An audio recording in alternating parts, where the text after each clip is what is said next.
vendam mais o jogador nessa janela de transferências, mas calma que com essa saída eu sei que você vai ficar feliz. A gente vai falar sobre isso também, programação para essa data FIFA. Além disso, a chegada do Gabriel Fuentes, o tempo de contrato dele. Vamos dar uma atualização também das notícias do fim de semana e novidades também com relação ao Vale das Laranjeiras. Então vem comigo para mais uma atualização da madrugada. Meu nome é Julia Cunha e esse é o Dominada pelo Flu. A gente vai começar esse vídeo falando sobre a venda do Alexandre Jesus, que eu já adianto para vocês que eu acho ela muito positiva em 2 pontos.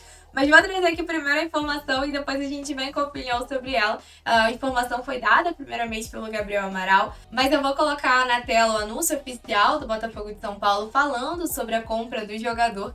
E aí a gente vai conversando sobre esses detalhes. Então vamos pra tela comigo. Esse daqui é o post oficial do Botafogo de São Paulo. Eu acho interessante a gente ler aqui algumas partes, porque ela tem algumas informações sobre essa venda que eu vou completar até com o que o Gabriel Amaral passou. O Botafogo acertou a compra definitiva dos direitos federativos do atacante Alexandre Jesus, de 22 anos. Antes, o vínculo do atleta com o clube se encerrava em novembro deste ano. Ele estava lá no Botafogo de São Paulo por empréstimo, tá? A negociação da compra dos direitos federativos ocorreu na sexta-feira, dia 30, véspera do jogo contra a Chapecoense. Na oportunidade, o Fluminense, então detentor dos direitos do atacante, recebeu uma proposta do Chaves de Portugal. A intenção do clube português era contratar o atleta para repor a saída de Héctor Hernandes, que se transferiu para o Corinthians. Assim que recebeu a proposta, a equipe carioca comunicou ao Pantera que tinha preferência para exercer o poder de compra de acordo com as cláusulas contratuais. E por que isso é interessante? Porque, segundo o Gabriel Amaral, nessa cláusula dizia que caso o Fluminense recebesse alguma proposta pelo jogador, o Botafogo teria ali a possibilidade de realizar a compra do jogador pelo mesmo valor ou um valor superior dessa proposta, né? A gente só ainda não tem os detalhes desses valores. Mas o Fluminense ficou, inclusive, com uma parte do jogador. O Botafogo conversou com os representantes do Fluminense e do atleta, que adquiriu 50% dos direitos econômicos. O jogador agora tem 30%, enquanto o clube do Rio de Janeiro possui 20%. Agora eu vou citar os motivos porque eu considero essa venda positiva. Primeiro de tudo, Alexandre Jesus não deu certo por aqui, nem em campo, nem com relação à torcida. Então era um jogador que estava fora dos planos do Fluminense, estava emprestado, ninguém queria de volta. E agora ele vai encontrar a oportunidade dele em outro clube. E o Fluminense vai receber um dinheiro que eu acho que não contava em receber agora. E assim, a gente ainda não sabe esse valor, acredito que não seja um valor alto. Mas dentro das expectativas para o Alexandre Jesus, acho que é uma boa essa venda para o Fluminense. Mas deixa aí a sua opinião nos comentários. Eu acho que é um pouco unanimidade, mas talvez quem acompanhou ali alguma coisa dessa campanha do Botafogo de São Paulo, o Alexandre Jesus está indo bem para lá. Tem 4 gols em 10 jogos, inclusive. Talvez alguém acredite que ele poderia voltar e se dar bem aqui sem problema, mesmo que a relação com a torcida não seja das melhores. Então deixa aí a sua opinião nos comentários, está aberto esse espaço e vamos falar sobre data FIFA. O Fluminense entra nessa data FIFA fora do Z4, vai ter aí um período sem jogos, mas antes de a gente falar sobre esse período, eu queria muito pedir para você deixar o seu like, é um cliquezinho só, mas ajuda demais o nosso canal a crescer, conto com a ajuda de vocês. Mas então vamos falar sobre esse período, né? O Fluminense agora só joga de novo contra o Juventude no dia 15 de setembro. E já saiu a programação para essa semana. O grupo teve folga nessa segunda-feira, vai ter treino até a sexta-feira. Sábado e domingo os jogadores terão folga também. E é um período que o Marcelo Neves coloca uma matéria no GE citando alguns objetivos do Fluminense. Treinou no CT Carlos Castilho nesta segunda-feira, o Fluminense divulgou fotos e também do Vitor Hugo, que chegou agora para a equipe treinando no CT. Além disso, também vai ser um momento bem bacana de preparação do Gabriel Fuentes, podendo treinar com o grupo e tendo um tempo de treinamento considerável antes da primeira partida com o Fluminense. Até fica aí a curiosidade, né? Será que o Gabriel Fuentes já vai entrar como titular na lateral esquerda nesse primeiro jogo? Porque tempo para treinar vai ter, mas a gente viu que o Marcelo voltando reassumiu essa titularidade ali na lateral esquerda. Vamos ver como vai ficar essa sequência. Pra gente aproveitar que a gente já tá nesse assunto, o Fluminense anunciou hoje oficialmente a contratação do Gabriel Fuentes. O contrato dele vai até agosto de 2028 e eu acho bem bacana, né? Vou reiterar aqui, já que surgiu essa necessidade e também essa oportunidade de mercado, o Fluminense já começar a preparar a montagem desse elenco para 2025. E como falamos de Marcelo, vamos então à homenagem que o jogador vai receber. O Marcelo, moleque de Xerém, vai ser homenageado com o atual estádio Vale das Laranjeiras, também conhecido como Estádio Xerém, recebendo seu nome. Então cola aqui na tela comigo que esse é o anúncio oficial do Fluminense. Estádio de Xerém receberá o nome de Marcelo Vieira. Solenidade em homenagem ao camisa 12 será realizada na quinta-feira. E aí, só pra gente ir para uns detalhes dessa mudança, porque não é só o nome, né? O estádio passou por algumas transformações nas últimas semanas. Além de ajustes estruturais, foi criada uma nova identidade visual. E aí, nessa nova identidade, terão grafites contando a trajetória do jogador desde o seu início em Xerém, passando pelo Real Madrid, seleção brasileira, e o retorno para a conquista da glória eterna. Não tem imagens de como ficaram esses muros, mas dá pra gente ter mais ou menos uma ideia.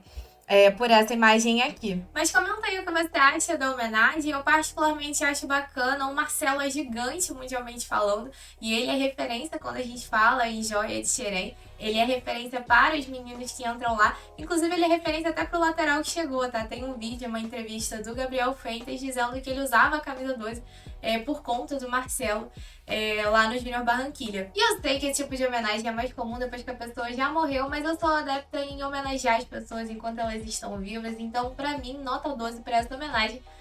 Mas deixa aí nos comentários a sua opinião. E como a nossa última atualização de notícias foi no início da tarde do sábado, vou trazer aqui algumas informações que surgiram nesse fim de semana depois do nosso vídeo. Lembra que a gente falou sobre John Arias e Girona, inclusive mencionando que já tinha fechado a janela, então não havia mais essa possibilidade de saída, pelo menos pra lá? Bem, saiu depois a informação da Aline Nastari dizendo que de fato o Fluminense recebeu proposta do Girona para a contratação do John Arias, e aí, segundo a apuração dela, não se tratava de empréstimo, mas de fato de compra, no valor de 7 milhões de euros, o que daria mais de 43 milhões de reais. Essa proposta foi recusada pelo Fluminense, e para mim considero uma recusa positiva, tá? O Fluminense só tem 50% dos direitos econômicos do John Arias, então não seria um valor que compensaria a falta do jogador. E com as principais janelas de transferências da Europa fechadas, o que preocupa seria só uma nova investida do Galatasaray ou do próprio Zenit, isso porque a janela da Turquia fecha no dia 13 de setembro e a da Rússia no dia 12 de setembro. Tudo bem que o jogador já recusou esses mercados, mas a gente não sabe se uma nova investida, depois dele não conseguir uma saída para as ligas que ele pretendia, se isso pode mudar a cabeça do jogador.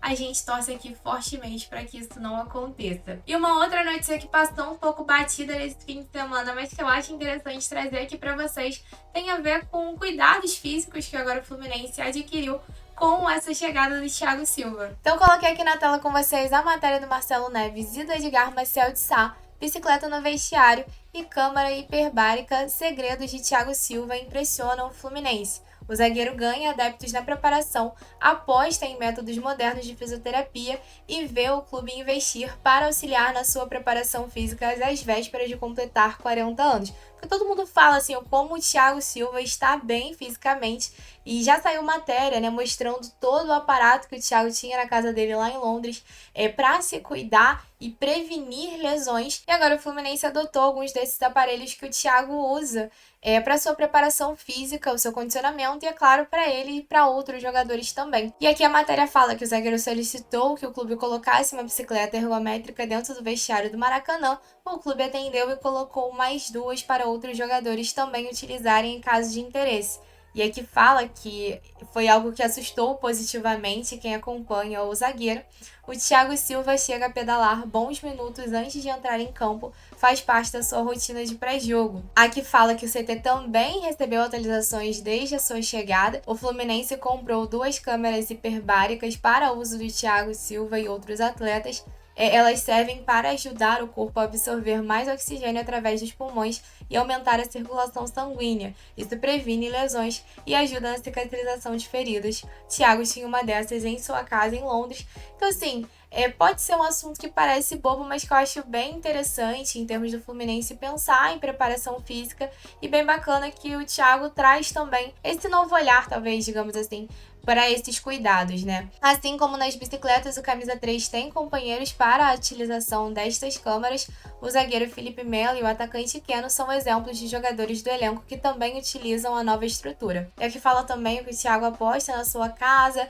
Fala um pouco mais sobre o Thiago ser o cara que é o primeiro a chegar, o último a sair, junto com o Felipe Melo e o Fábio, que também chegam horas antes do treino no CT. Enfim, achei a matéria interessante e quis compartilhar aqui com vocês. Acho que tem uma galera que gosta mais de informação de bastidores e até essas curiosidades envolvendo esse retorno do Thiago Silva. Mas então essa foi mais uma atualização da madrugada. E se você é novo por aqui e gostou desse jeito mais descontraído de saber das notícias do Fluminense, não esquece de se inscrever, seja muito bem-vindo à nossa comunidade.